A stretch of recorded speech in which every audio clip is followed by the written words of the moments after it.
fix me. I'm broken. You can fix me. I'm broken.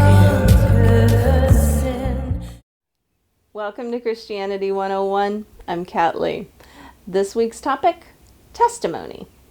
So, I used to get really confused about what a testimony was.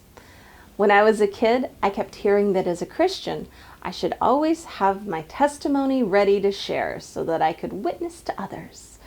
That was the buzz phrase, witness to others. Yeah? I think because of this and fancy words like evangelizing, I just figured that was a job for someone else.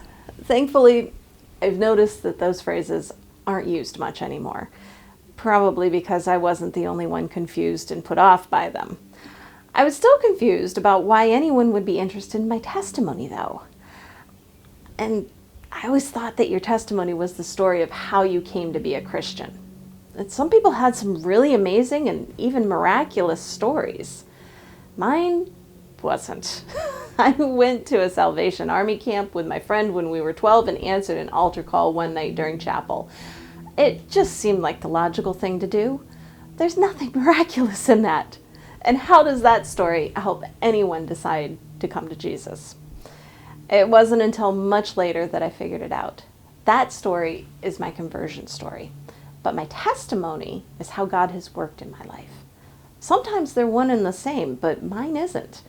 Yes, I was saved when I was 12, but I didn't know what that meant, and I really didn't have anyone who was able to help me figure it out.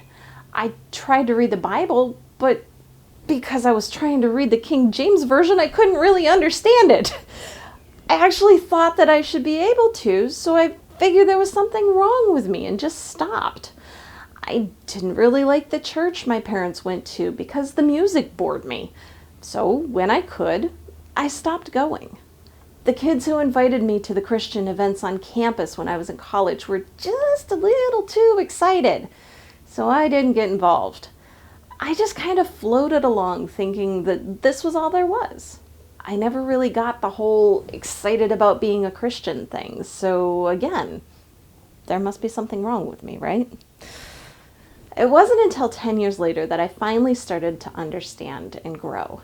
Looking at those in-between years, though, I can clearly see how God was with me, even though I thought he wasn't. He allowed me to meet my future husband when I was 14, because he knew I would make an absolute mess out of dating. And he kept us together, even though we both tried to call it quits a couple of times. When I wanted to do some of the stupid things kids do when they get a taste of freedom, there always seemed like a reason not to do them. You see, I was in such a fragile mental state at the time without even knowing it, that God protected me from some of the things I probably wouldn't have been able to walk away from on my own power. I would have gotten sucked in. Why he chose to protect me when he allows others to go down those roads is beyond my comprehension.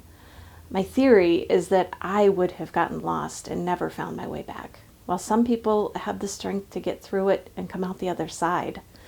Those people are then able to reach back and help others going through the same hardships, but that wasn't the path he had for me. I'm still figuring all this out, and I doubt I'll understand even a fraction of it this side of heaven. All I know is that he loves us, and if we open the door for him to come into our lives, he will. I don't like to think about the person I might have let myself become without God in my life. And I don't know how I would have gotten through some of the things that I have since without him. He is my strength and my hope. Thanks for watching. Please feel free to leave a comment. I love it when you do. And please, please, please, again, not above begging, remember to like, share, and subscribe. Thanks, and I hope to see you next week.